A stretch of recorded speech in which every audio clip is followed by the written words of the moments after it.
Republican Chris Christie ended his campaign less than 2 weeks before the New Hampshire primary. But he and his wife, Mary Pat, shared a lot of laughs with our diners, including their connections to people at the highest levels of entertainment and politics.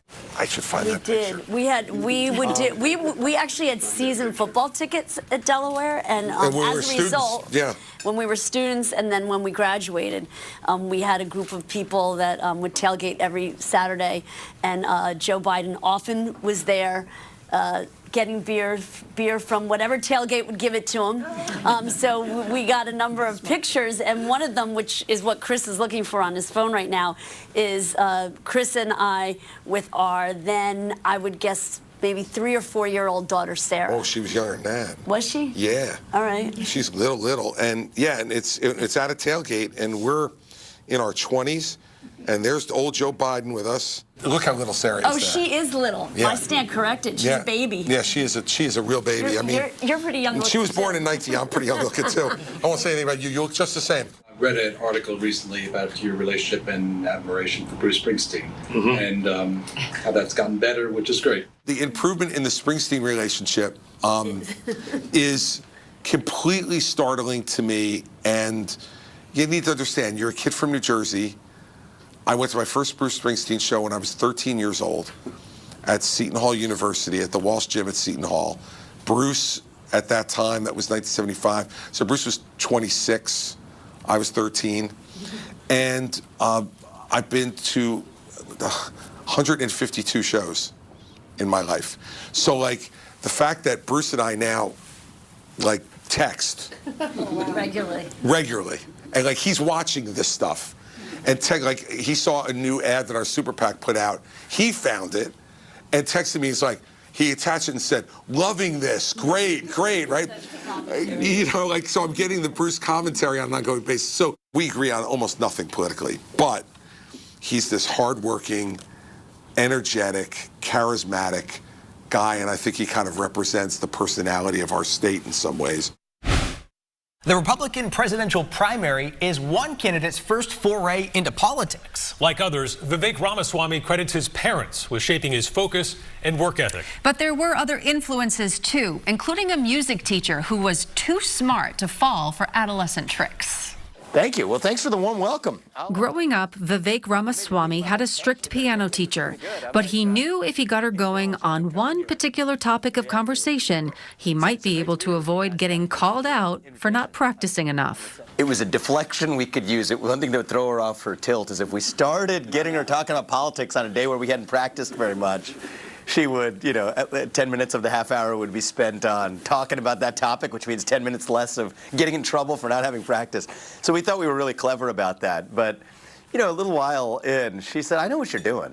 I know exactly what you're doing. You haven't practiced this week." And so the next week she came and she actually brought a biography of Ronald Reagan.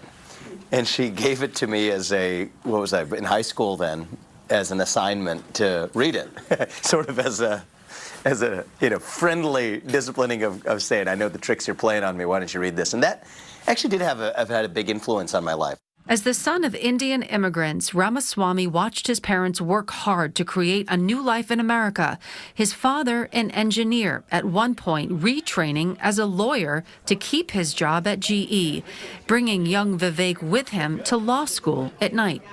We would argue in the car rides on the way back, and I realized he was teaching a sixth grader and how to engage. What did he learn in the law class? So my dad would be railing against Antonin Scalia or Clarence Thomas, and so I, as a 12-year-old, would take the other side of those arguments. I would have loved that. Oh, that was fun. It was awesome, actually, and so I got engaged as a young person.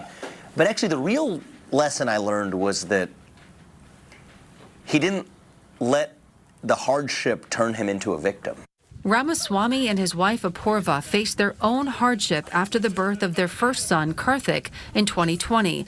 Apurva is a throat surgeon. Right as they became parents, the COVID-19 pandemic turned their lives upside down. She was finishing her residency, her final year of training in New York City. This was in February of 2020. He was born on February 23rd, right on the eve of that first wave of the COVID pandemic in New York. And that first wave was really something significant in New York City, and she's an airway surgeon. That's her specialty. So she gave birth on February 23rd, and she was entitled to maternity leave as long as she needed, but 3 weeks in, the hospital was short-staffed, and her skill set made a difference. And so she went back and decided it was her duty to go back. At that point, nobody knew what this virus was. Are you exposed to infants or not? Now we know a lot more than we did back then. But back then, the idea was if you were near a newborn infant, it's a complete unknown, completely stay away. She felt called by her duty to do her job, serving on the front line as an airway surgeon. She got sick. Her father's also a surgeon. He got sick. He ended up in the ICU. That responsibility then fell on me for a couple of months to take care of our first son in Cincinnati. And so I was a biotech CEO, but took a little bit of time and took a step back, watching Apoorva step up and do what she saw to be her duty at that time. Ramaswamy describes himself as a tennis fanatic, but as someone seeking support from voters who tend to be on the older side, he tries to avoid the topic of pickleball. I will say that I'm a bit of a purist, and while I respect the right of people to play pickleball, that doesn't mean that I have to like the conversion of tennis courts across this country into pickleball courts, which makes it a lot harder to find a tennis court. But I'm happy that, at least it's a fun new sport people have taken up. Even if he is steering clear of the tennis versus pickleball wars, Ramaswamy does enjoy a good debate and prefers being around people of diverse viewpoints. I went to a majority black school, or close to majority blacks, majority minorities, certainly through 6th grade, 7th grade, 8th grade middle school. I went to a Jesuit high school, St. X High School in Cincinnati, where I was the lone Hindu student amongst all-boys Catholic high school. So I've had, and both were great experiences in different ways. I took different things away from them. And so I've had in some ways the blessing, I do consider it a blessing, of frequently being the odd man out a little bit. So much so that that's kind of where I've become most comfortable, is being a little bit contrarian, not being the person who, I'm probably least naturally comfortable and settled if I'm just in a group of people who have the same background as I do, agreeing with everything I do. When it comes to engaging with media, Ramaswamy loves going on podcasts, which he sees as a big part of the future.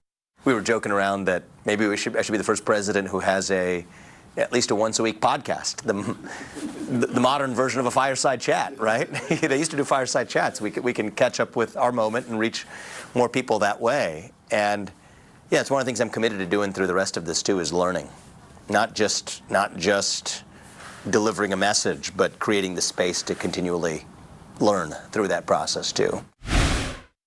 Balancing family and work, making connections, and finding ways to relax.